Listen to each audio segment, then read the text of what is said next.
Hi guys, hope you're doing well. This video is going to be on the Gog-Magog War. This is in Ezekiel chapter 38 and 39 of the book of Ezekiel, obviously. If you, as always, if you like the videos I'm doing, like, subscribe, share them with other people, and hopefully it's a blessing to you and your journey, your walk. You can basically just try to share what I've learned throughout the years and what I've studied throughout the years. And hopefully, like I said, it'll be a blessing to you in your journey and your walk with Christ. That's really the goal. Obviously, we won't agree on everything. Who does? But hopefully, if you come into it, take time to actually look at what I'm saying, and you never know, you might actually learn something. So, anyway, none of us have all this truth of this, but we do what we can. So that's really the goal. Anyway, we'll jump right into it. Like I said, I'm not going to read the chapter 30 to 9. You can get a chance, please read through that. We're just going to jump into it and kind of go through it so that we have enough time to kind of delve into it. So, reason why I think it's relevant. Christians have debated this, talked about this for years, centuries actually. When is the Gog-Magog War? When's it going to take place? Is it going to happen after the tribulation? Is it going to happen before the tribulation? Is it going to happen before the rapture? After the rapture? I mean, there's a lot of things that goes into the and we could save all that dollar for another time. I'm just going to give it to you as I see it, and that's in your own study. You can come to your own conclusions, but this is how I see it and how it fits prophetically. I personally believe it's going to be pre-tribulational. I believe it's very near. I think we're going to, as Christians, going to see the Gog-Magog War. I think this will lead to the rise of the Antichrist coming on to scene and a movement towards national or globalism. It will basically be the death knell, as it were, of nationalism because of the magnitude of the war itself and the events that will take place. I think the Antichrist will definitely emerge onto the scene either right before this or right at it. I think we're right there. And the reason why I come to this conclusion, well, there's a number of reasons why, but one of the key things that we're seeing is that there's, unlike any other time in history where people have studied these and said, hey, the Gog-Magog War could happen, blah, blah, blah. The national alignments weren't there. The people groups weren't really there. And not only that, we didn't have the convergence of end time signs. The coalitions of players weren't there. They are now. That's one of the huge differences. And it's really that convergence of end time signs that, to me, is the biggest indicator of where we are prophetically in the world. If I didn't think so, I definitely wouldn't be doing these. I'd spend the time on other things I think are extremely relevant in Scripture, that we can get into. And we'll be doing videos on other things as well. But just wanted to, I prefer to go through book by book, chapter by chapter, verse by verse, working through the New Testament, which is still going to be a goal to kind of work through those. So I think it'll be a blessing for you to as we go through those. At least it's my hope. I try to anyway. But the reason why I want to really focus on end times initially was because of I'm seeing so many things prophetically happening in such a short period of time, and all of them, like I said, happening at a converging point in time, and that to me indicates that we are truly right there, and we are truly at a point when I think the rapture is going to happen soon. I think the return of Jesus Christ will happen obviously after the second return. Will happen after the tribulation, which means the tribulation is very near. I think the emergence of the Antichrist will be on scene sooner than later. Really soon. I think we're going to see the Gog-Magog War very soon. We're going to see the rebuilding of the temple. We're going to see a lot of things happening very quickly, and it'll start to snowball, as Christ says, when it comes, it's going to come like a flood. And I think we're seeing that flood. I think we're seeing the lawlessness. We're seeing the insecurity of the world. We're seeing the rise of plagues and pandemics. We're seeing, not that they weren't there before, but it's all happening at a narrow window of time, this period of time in which these things are coalescing, and this convergence is the key point. So I did a video on convergence. It was kind of short, but it basically just kind of talked about some of these converging signs, these elements, and I think I focused on 7. Could have focused on more, but really those 7 points that really I think are key points that we're seeing. National alignments was one of those, and that's what we see happening right now. Why do I say that? Okay, well, Ezekiel 38 and 39, it kind of gets into some various, it names off some of the various people. Well, 38, 39, starting in verses 1 through 3, I think identifies Russia. Some people may disagree with me, but this is the reason why I believe that. Number one, the people groups talked about, many people have studied them and looked at where these people groups have migrated to and so forth. And clearly the Meshech, Tubal, Rosh group is, I think, clearly identified as Russia. I think Ezekiel 39 verses 1 and 2 clearly identifies it. When you get into verses 1 and 2, it goes on to say in verse 2, especially, I will turn you around and draw you and drive you on and take you up from the remotest parts of the north and bring you against the mountains of Israel. It clearly identifies that they're coming against Israel. They're going to be in the mountains of Israel in the north, that they're from the extreme, remotest parts of the north. Well, if you go from Israel to the remotest nation north of Israel, there's only one, and that's Russia. So I think it's clearly identified there. Now, we do see in verse 6 where it talks about the remote parts, but it doesn't say the remotest parts when it's talking about, I believe, Turkey, when it goes into Gomar, Beth Gomar, that he's going to bring them from the remote north. What if directly north of Israel? I would say remote would be Anatolia area. What was Anatolia area? Modern day Turkey. And then you have the remotest, which would be Russia. Just so happens you have a loose federation, a loose alliance happening right now between Putin and Erdogan, which would be Russia, and Erdogan of Turkey. Very intriguing because Turkey is part of NATO. They have a loose alliance because they don't really trust each other. There's antagonisms there. What's interesting is they've both gone into Libya, and Libya just happens to be Put. and Put is in verse 5 mentioned, which is also a player in this group. And it just so happens that they're kind of like, Russia supporting one group, Turkey supporting another, same thing in Syria, but they're coming together and trying to work together in its alliance. But you can tell that they're antagonistic and distrustful. That's going to be an important part because that perfectly fits the scenario, what we see in Ezekiel 38 and 39. It's an alliance, but they don't really trust each other. Why do I say that? Well, it goes on to talk about that God will bring this great earthquake against these groups that invade Israel. Not only does it bring this earthquake, but then they seem to turn against each other and start to fight and kill each other. And that's what he goes on to say in verses 18 and 19, where he says, when this invasion occurs, he's going to bring this great earthquake upon them. And he goes on to say that afterwards that these people, he's going to bring, that these troops will basically turn against each other and start to kill one another. But also he does then go into verse 21, saying that he's going to bring a sword against them as well, which would be important. We'll come to that.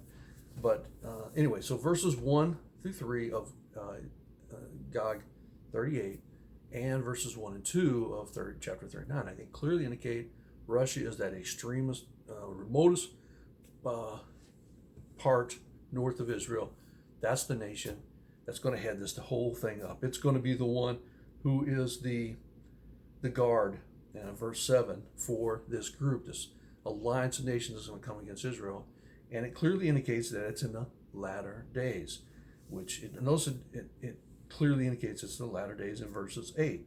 So it says, in the latter years you will come to a land that's been restored from sword and whose inhabitants have been gathered from many nations on the mountains of Israel, which has been a continual waste. Clearly it's saying that Israel had been dispersed. Israel was dispersed throughout the world. They went through terrible times of persecution in many places. Spain, obviously, in contemporary times would be throughout Europe with the Holocaust, but there's many times where they suffered these type of judgments and just horrible things that happened. Well, eventually they got restored, just like the Bible said that they would, and they were restored in the latter times. And now that they're restored, they've also retaken Jerusalem, 1967. You jump forward, and here they are again. Now Jerusalem's restored back to Israel at exactly a specific time in history, 2017. You see that the preeminent Gentile power, America, basically says that they acknowledge the sovereign authority of Israel over the city of Jerusalem. So obviously Jerusalem's been restored. You see now that they're saying they're going to restore Judea and Samaria, which perfectly fits the prophecy of Joel chapter 3, verses 1 and 2, which again, that's an end times prophecy. That's a key end times prophecy because it says, when I restore the fortunes of Jerusalem and Judea, clearly talking about this I think the restoration of what's being talked about right now, sovereign authority of Israel, the nation of Israel, who's been regathered back into their land, and they have sovereign authority, acknowledged sovereign authority over Judea and Jerusalem. I think it's clearly, like I said, part of that converging sign. I did a video on that. If you get a chance, check it out. That was just basically focused on the Joel. I did an updated one on that as well. And I think that that will be, I think that's a key one, a very key point. So looking at that as we go forward, we also see another key player, which is Persia. Now, Persia is in verse 5, obviously, and that's modern-day Iran. Who do we happen to see in Syria, on the mountains of Israel, working in conjunction with Russia and Turkey? Iran. It's very intriguing that exactly the players talked about are exactly the ones that are there. And so much so that, and Putin has also, got his hands in things going on in Iran as well. So he's clearly the guy who's the mover and shaker here. He's the guy who's the security guard. He's the guy supplying the S-400 missile systems to Turkey, which has caused a rift between Turkey and its NATO allies. What's interesting is you have this alliance now that stretches across the Mediterranean, so that Turkey has gone into Libya. I think it's contrived. I think Libya and is basically the goal between Russia and Turkey both moving into Libya was something that I think they worked out, even though they seem like they're working against each other, since I honestly don't think that's the case. I think they both, in the many meetings they had this goal in mind. Just like when Russia and or the Soviet Union at that time and Germany invaded Poland. People forget that, France and Germany, France and England declared war on Germany. Notice that it was Russia also invaded Poland. Nobody ever declared war on them. I always found that a bit strange. They declared war on Germany, but they didn't declare war on Russia, who also invaded and had an agreement to invade Poland, which is kind of ridiculous in a sense. But, anyway, in a sense, I think they have another agreement here. And I think they agreed with Turkey, Erdogan, and whatever secret group meeting. This is just my take on it. To go into Libya, act like, they're so antagonistic towards it, but the goal is to really establish a foothold in Libya. Why? Well, because they basically are taking control of the entire Middle East, or the entire Mediterranean, to prevent Israel from moving its pipeline through Cyprus up to Greece and into Europe, basically cutting the throat of Russia economically, because a huge part of their money comes from natural gas and oil production that they sell into Europe. Huge part of their economy. Well, if Israel starts runs a pipeline straight up there, guess what? A huge part of Russia's economy could be damaged, a massive part of it, and permanently. He can't allow that, and that's why I think he's done other things, gone into Georgia. I think that's why he went into Crimea, so forth, to stop pipelines and stuff. Well, same thing here. Working in harmony with Turkey and the various nations going into Libya, which just so happens to be put, like I said, in the same part of Ezekiel where it talks about Libya in verse 5. We'll put is modern-day Libya, also spoken of as part of this alliance. So you have Libya, you have Persia, you have Turkey, you have Russia, clearly all spoken of here, that is going to be the key four players that go into Israel. And there's some other nations there that will be with them, but those are the key four players that will be part of this alliance. We see that forming right now. No other time in history have we ever seen this, and it perfectly fits not only these four nations, but how these four nations are interactive with one another. Erdogan is a very, Islamist type of leader. He has I would say, demonic hatred of Israel. He's shown this time and time again. He's shown that he has no desire, no love for democracy, he has no love for personal freedom. He's arrested over 100,000, I think it was, of his own citizens without trial or anything, and just put them in prison, teachers and so forth, because obviously he wants to undo what, I'm trying to think of his name right now, the secular leader of Turkey. It slips my mind at the moment. But in regards, he was the guy who basically was the modern founder, who came out of World War I and so forth, the modern founder of Turkey. And he basically made it into more of a secular culture for the government, while you had an Islamist type of society.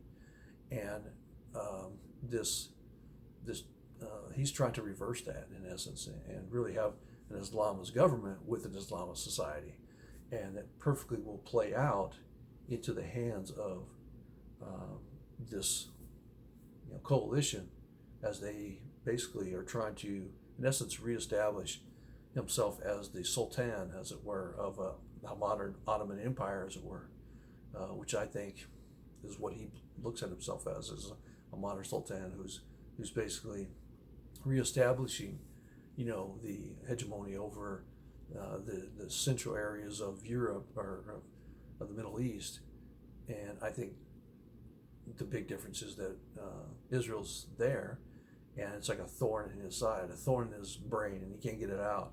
And he's trying to figure out how to, number one, surround them, cut them off, and then I think ultimately he's going to choose, along with Russia, to invade Israel, clearly, as we see playing out in Ezekiel 30 and 39.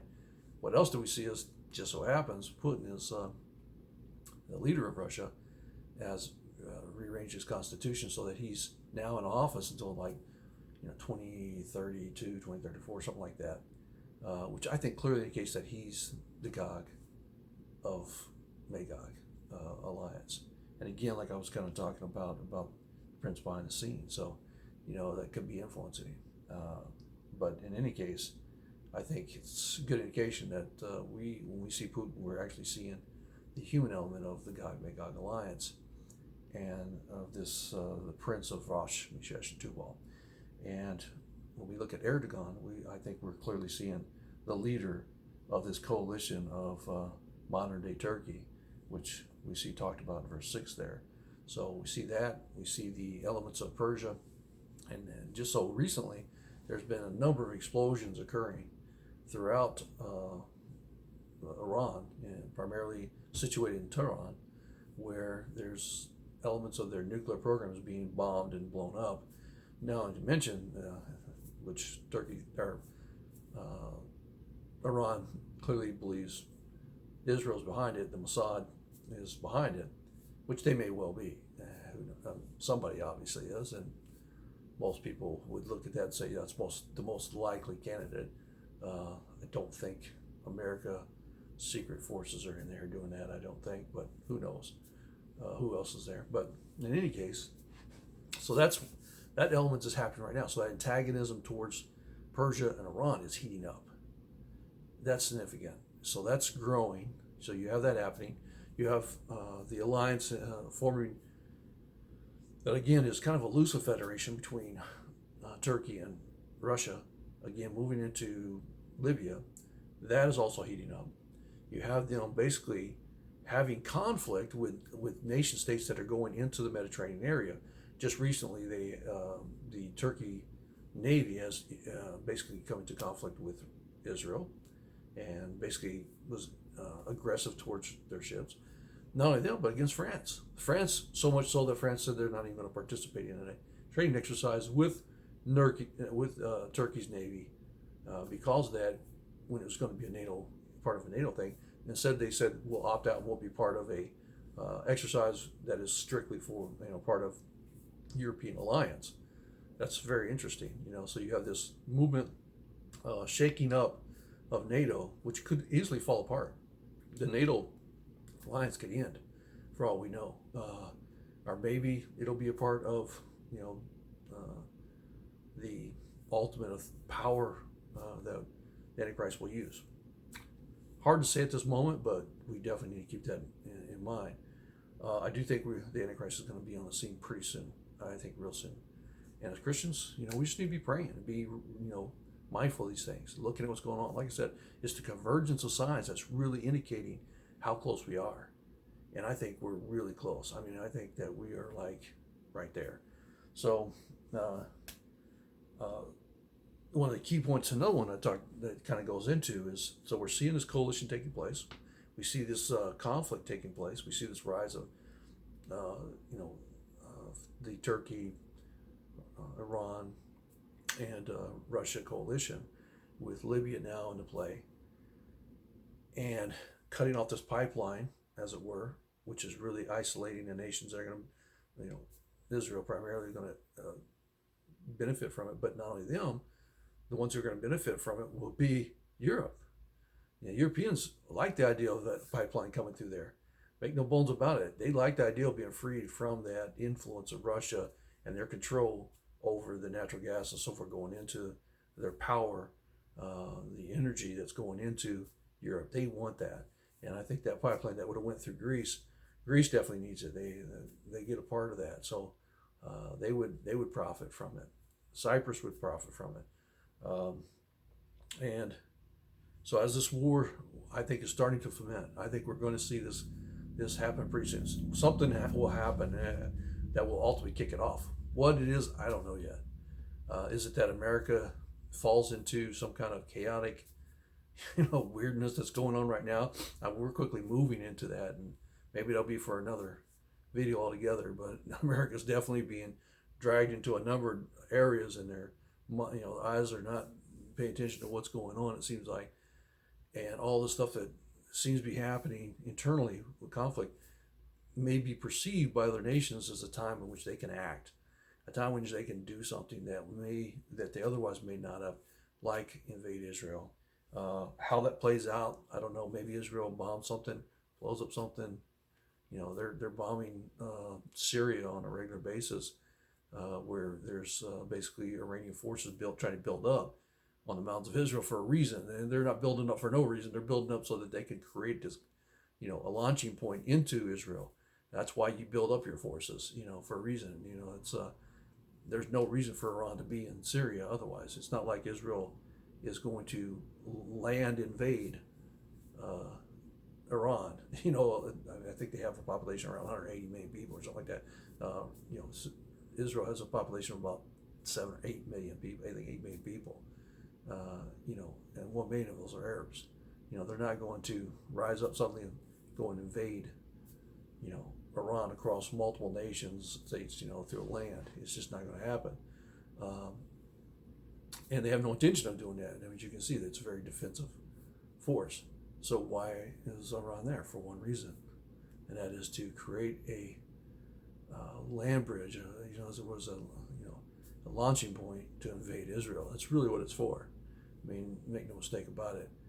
And I think Turkey realized that, and working with them is all on board. I think with Erdogan, like I said, he's Islamist, and I think he's highly demonically influenced guy. My take on it, that will be all in on the invasion part of that, which kind of sidelines NATO. If you think about that, the fact that Turkey would be in that and that they're part of NATO kind of sidelines NATO, as it were, or at least in their thinking, sidelines NATO to be part of this war. Well, maybe it doesn't sideline NATO. That brings us right to where I wanted to get to, was verse 21. It says, I will call for a sword against on all my mountains, and declare the Lord God, every man's sword will be against his brother.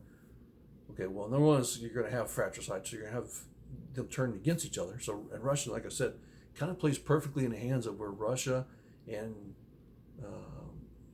Turkey, part of NATO, don't really trust each other.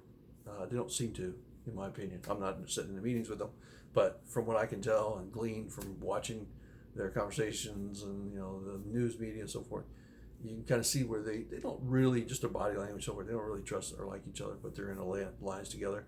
I think Putin believes he's sidelined NATO by having Turkey in this alliance, and if he can basically knock out this pipeline altogether, which is in his benefit to do so, and don't underestimate that, he has to stop this pipeline from going from Israel on up into Europe, or the economic lifeblood of Russia is going to be severely destroyed. And he realizes that, and for the long term, because there's those uh, oil and natural gas production points for Israel are massive. They're huge, and they've already started selling it to Egypt, and they've already started, or were, I don't know if they still are, but selling it to Jordan. So you have, they're already exporting natural gas and oil, I'm assuming, but definitely natural gas. And one of them was to move it up to Cyprus, Greece, and so forth. Well, Russia has to stop that by all means. And Putin knows that. Economically, he has to stop that, or it will, like I said, it will sink his economy. And because think about it, why does Europe have to buy his gas when they can buy, plan, B? Why A and not B? Well, they can buy Israel's. There's no reason buying Russia's. It really hurts Russia, and it also hurts his influence over Europe. And I think Europe likes that. You always want to have, if you're in business, you always want to have multiple avenues of people who are competing against each other to get your business. It keeps those guys honest. It keeps their prices low. It's just part of business. Well, that's exactly what we see happening here played out. The key point, though, in that verse 21 is, who's this sword talked about? Who is this? What sword would be big enough, large enough to oppose Russia? Definitely a regional, near global power, but regional power for sure.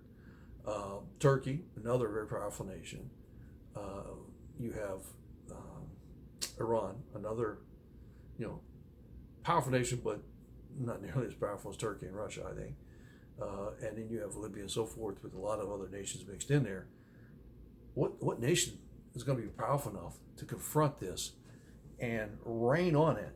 What it talks about here is this pestilence and with blood, verse 22. And I will enter in judgment with him, and I will rain on him and on his troops, many people with him, and his in a torrential rain and hailstorm of fire and brimstone.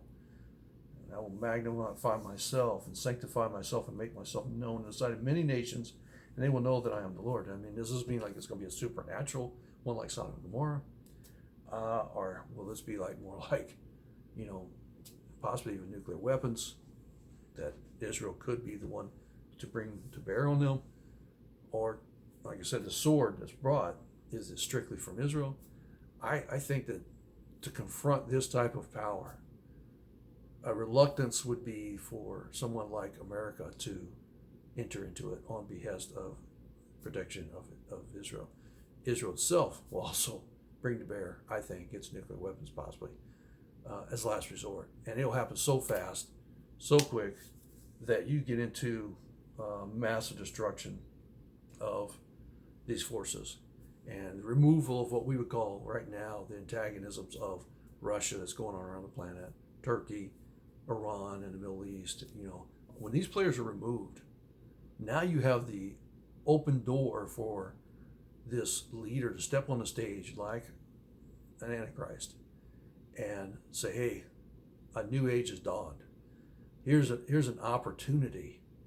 Now, since these antagonistic type of fellows are removed, these players, this venom in the world has now been removed. Now we can create a new world order that is one that's based upon mutual respect and harmony and blah, blah, blah. And people will buy into this. And this globalistic vision will need to be revamped. And we're going to revamp the economy. We're going to revamp. It won't be based upon the dollar. It won't be based upon the things that we are used to.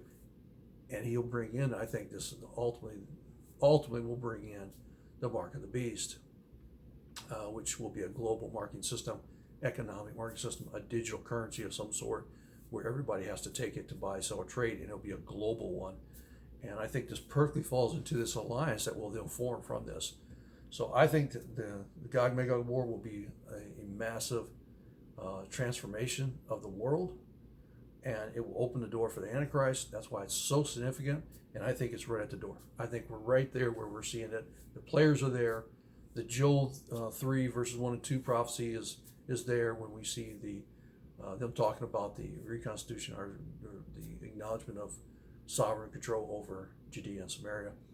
These things are going to happen as well. When that happens, I think you're going to see the Gog-Magog War, and then that ultimately will lead to the tribulation, and ultimately to the war, what we call apocalypse, the war that happens in the Valley of Megiddo and so forth. The final battles that lead up to that final configuration, the final war that takes place. So, anyway, things to keep in mind on, keep looking at.